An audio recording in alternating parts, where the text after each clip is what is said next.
तू हिरे तू हिरे माझा मितवा प्रेक्षकांनो, मालिकेचा कसला जबरदस्त ट्रॅक आता समोर आलेला आहे।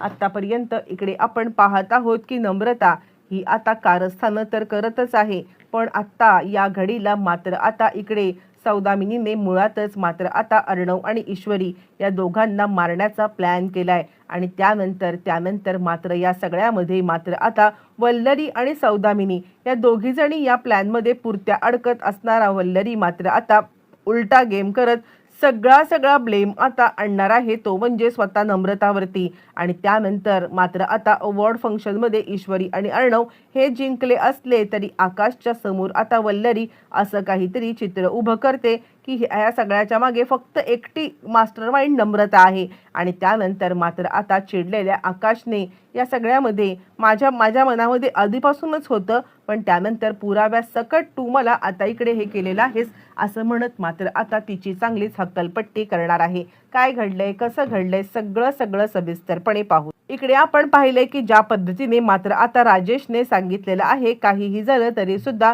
मी आता इकडून पळणार आहे आणि मी इकडून पळल्यावरती मात्र आता मला तिकडे घेण्यासाठी तुमची व्हॅन आली पाहिजे। ज्या ठिकाणी मी आता पळून येईन त्या ठिकाणी तुमची व्हॅन रेडी असली पाहिजे, असं ज्या वेळेला सौदामिनीला सांगण्यात आले। सौदामिनी सांगायला लागते ठीक आहे, पण काहीही झालं तरी अर्णव आणि ईश्वरी हे आता त्या म्हणजे पूर्णपणे त्यापर्यंत पोहोचायलाच नाही पाहिजेत। काहीही झालं तरी सुद्धा त्यांना तिकडून गायब कर। यावरती तो म्हणतो तुम्ही माझं काम करा, मला बाहेर काढायचं, मी या सगळ्यामध्ये मात्र आता माझं काम बरोबर करेन, तुमचं काम तुम्ही चोख केलं तर माझ्या कामाची मात्र आता तुम्हाला काही चिंता करायची गरज नाहीये, असं म्हटल्यावरती मात्र आता ती इकडे बरोबर त्याच वेळेला व्हॅन तयार ठेवते।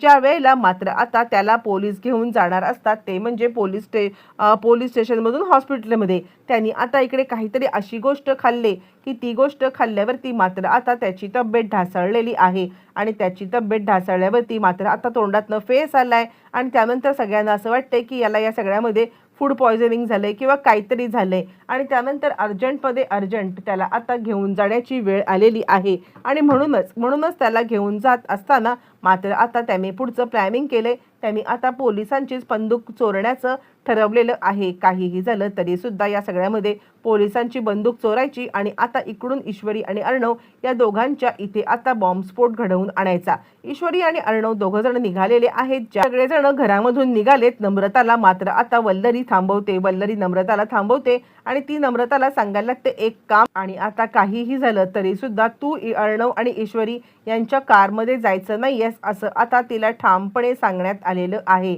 आणि त्यावरती मात्र आता नम्रता विचारायला लागते पण का, असं का? यावरती ती म्हणते तुला जितकं सांगितलंय तितकं आता ऐक। आणि असं म्हटल्यावरती मात्र आता नम्रता विचार करते यांच्या डोक्यामध्ये काय चाललंय काय माहिती, पण ठीक आहे, आता या जर का मला बोलत आहेत की आता जाऊ नकोस तर ठीक आहे, मी सुद्धा आता इकडे जाणार नाहीये, असा विचार मात्र आता ती करायला लागते। आकाश म्हणतो काय चाललंय तुझ्या डोक्यामध्ये? यावरती ती म्हणते काही नाही, काहीही झालं तरी सुद्धा ही कॉम्पिटिशन मात्र आता मला जिंकायची आहे, असं म्हणत ती आता बोलायला लागते। पण त्यावरती मात्र आता इकडे आकाश म्हणायला लागतो तुझं परत जर का आता तेच उगाळत बसणार असशील मग मात्र मला अजिबात हे सगळं चालणार नाहीये।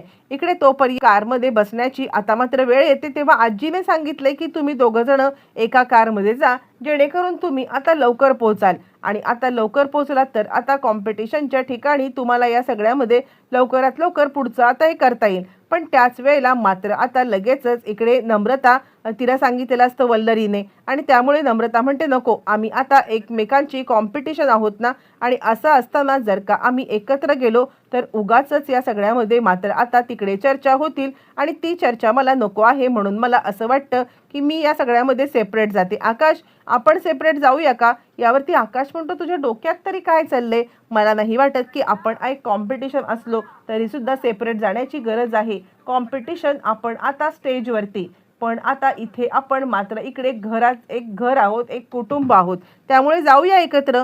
पण काही केल्या मात्र आता ऐकायला तयार नाहीये नम्रता। आता हे सगळं वल्लरीने मुद्दाम केले जेणेकरून उद्या काही जाईल त्यावेळेला नम्रताच नको म्हणत होती आणि नम्रतानेच यांच्या कारमध्ये बसण्यासाठी नकार दिला होता, हे सत्य समोर येईल। मात्र ईश्वरीला तिचं वागणं खटकते, ईश्वरीला तशा बऱ्याचशा गोष्टी खटकतायत, पण ती इतका काही विचार करत नाहीये आणि ती सांगते ठीक आहे नमुताई, जा तुम्ही दुसऱ्या कारमधून, आम्ही या कारमधून येतो। आजी आणि मामा आता विचार कर आणि मामा सांगतो ह्या नम्रताचं ना हल्ली वागणं काही मला कळतच नाहीये, म्हणजे अगदी वल्लरीच्या वागण्यावरती चाललेली आहे. वल्लरीचंच मला आता तिची एक हालचालीमध्ये वल्लरीचंच लक्षण दिसतं. आणि त्यावरती मात्र आता आजी म्हणते अरे जाऊ दे रे, म्हणजे आता काही नाही तरी सासूचा वाण नाही तर गुण तर लागणारच ना, तू नको चिंता करू, ती ईश्वरीची बहीण आहे, ईश्वरी करेल तिला हँडल. असं म्हटल्यावर ती मात्र आता ईश्वरीकडे सांगायला लागते मला काय वाटतं माहिती आहे का सर, आपण या कारमधून जाऊया आणि आता काही झालं तरी सुद्धा या कारमध्ये आपण दोघंच निघू. नम्रता दुसऱ्या कारमध्ये बसले. इकडे तोपर्यंत आपण पाहिलंय की आता राकेशला कारमध्ये बसवण्यात आले, व्हॅनमध्ये नेण्यात आले. व्हॅनमध्ये नेण्यात आल्यावरती राकेश मात्र अचानकपणे उठून बसलाय. इकडे आता अर्णव सांगायला लागतोय हे बघ, काहीही झालं ना तरी सुद्धा आजच्या घडीला ही कॉम्पिटिशन आपणच जिंकायला पाहिजे. आपण या सगळ्यामध्ये मात्र आता काहीही झालं तरी सुद्धा सात्विका फॅशन परत मिळवायचं आणि मला माहिती आहे की तू या सगळ्यामध्ये माझी नक्की मदत करणार. असं म्हटल्यावरती ती सांगते सर मी तुमच्यासोबत नेहमी असणार आहे. कोणत्याही परिस्थितीमध्ये कशीही संकट आली तरी मी तुमची कधीच साथ सोडणार नाहीये. असं म्हणत मात्र आता इकडे ईश्वरी त्याच्या हातामध्ये हात देते. बरं तोपर्यंत आपण पाहिलं की राजेशने या सगळ्यामध्ये यांना आता धमकवून आता राजेश मात्र तिकडून बाहेर पडालेला आहे. आणि खबरदार जर या सगळ्यामध्ये मात्र आता हे केलं तर. यावरती पोलीस म्हणतात काय तुला हवंय तरी काय.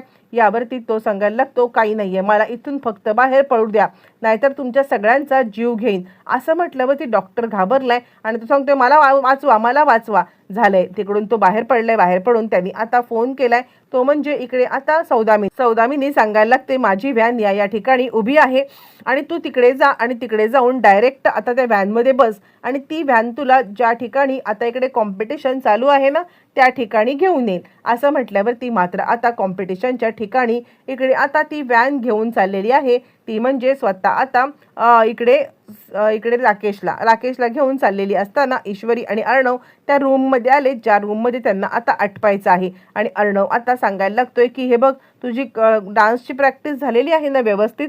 यावरती ईश्वरी आता सांगायला लागते हो माझी डान्सची प्रॅक्टिस आता झालेली आहे, पण तुम्ही पेंटिंगचं काय. यावरती अर्णव म्हणतो माझी चिंता करू नकोस, माझी पेंटिंगची सुद्धा आता फुल टू तयारी झालेली आहे. असं म्हणत मात्र आता या दोघांचं बोलणं चालू आहे. आणि त्याच वेळेला मात्र आता नम्रताने पुढची खेळी. नम्रता आता मात्र आकाशला सांगायला लागते मी आलेच 2 मिनिटात. आकाश म्हणतो तू आत्ता कुठे चाललीस. आणि त्यावरती मात्र आता ती सांगायला लागते मी 2च मिनिटात येते, मला खरं तर इशूसोबत काहीतरी बोलायचं आहे. आकाशला का कोणास ठाऊक पण या सगळ्यामध्ये मात्र आता तिच्यावरती डाऊट आलाय. ती रूममध्ये बसायला मागत नाहीये आणि आत्ता ईश्वरीसोबत बोलायला काय चालले नक्की, हिच्या डोक्यामध्ये काय चालले, म्हणून आकाश तिचा पाठलाग करत आता तिच्या मागोमाग येत आहे. आणि त्याच वेळेला मात्र आता ईश्वरी विरोधामध्ये तिला वल्लरी भडकवताना आकाशने मात्र आता ऐकलेलं आहे. त्यावेळेला वल्लरी आता तिला सांगायला लागते हे बघ काहीही झालं ना तरी सुद्धा आता ईश्वरी डान्सवरती नाचू शकणार नाही. यासाठी तुला जे काही करता येईल ना साम दाम दंड भेद ते सगळं कर. म्हणजे आता तिचा पाय फ्रॅक्चर कर, तिचे घुंगरू पळव, तुला जे काही करता येईल ते कर. असं म्हणत असता इकडे आपण पाहिले की आता आलेला आहे तो म्हणजे राजेश आता अर्णव आणि ईश्वरी यांना आता बॉम्बस्फोट त्यांच्या रूममध्ये करण्यासाठी किंवा छोटा मोठा स्फोट करून त्यांना हे करण्यासाठी आलेले असताना तिथले सिक्युरिटी गार्डमधलं त्याला पकडतात आणि सिक्युरिटी गार्डने पकडल्या कारणाने मात्र राजेशचा हा डाव फेल झालेला आहे. राजेशचा हा डाव फेल झाल्यावरती सगळेच जण गडबडलेले आहेत आणि काय चाललंय हे असं म्हणत सगळेच जण आता त्या आयोजकांना जाब विचारत आणि त्यानंतर मात्र आता आकाश सांगायला लागतो हे कोणाचं बाहेरच्यांचं काम नाहीये, घरचाच भेदी आहे. आपल्या आता घरचाच भेदी आहे ती म्हणजे नम्रता. मी पाहिलंय की ईश्वरीने जिंकू नये यासाठी ही आत्तापर्यंत कारस्थानं करत होती, पण आत्ता तर तिने हद्द केलेली आहे. ईश्वरीचा पाय फ्रॅक्चर करण्यापर्यंत हिची आता मजल गेली आणि या सगळ्यामध्ये माझी आई सुद्धा सामील आहे. पण त्याच वेळेला वल्लरी सांगते नाही मी तिला सांगत होते, मी तिला बोलत होते की या सगळ्यामध्ये असं करू नकोस. पण नम्रता मात्र आता खूपच जेलस आहे आणि जेलस असलेली नम्रता हे सगळं करते असं म्हणत तिने आता आपला हे काढून घेतलेलं आहे. बरं हे सगळं होत असताना आकाशने सांगितलंय मला खरं तर मी तुझ्यावरती प्रेम केलं होतं ते म्हणजे एक साधी मुलगी समजून, ह्या अशा प्रकारचे छक्के पंजे असणारी मुलगी मात्र मला या सगळ्यामध्ये माहीतच नव्हती, असं म्हणत आकाशने तिचं थोबाड फोडले आणि यापुढे मात्र आता माझ्या आयुष्यामध्ये तुला काही स्थान नसणार आहे, असं म्हणत तिची हक्कलपट्टी केली. इकडे आता अर्णव ईश्वरी शेवटच्या राऊंडपर्यंत पोहोचलेत आणि आता त्यांनी कॉम्पिटिशन पण जिंकलेले आहे. पण नम्रताचं भांडं आता फुटलेलं आहे. आता इथूनच पुढे सुरू होणार आहे मालिकेचा खरा नवा अध्याय. राजेशची रवानगी पुन्हा एकदा जेलमध्ये झालेली आहे.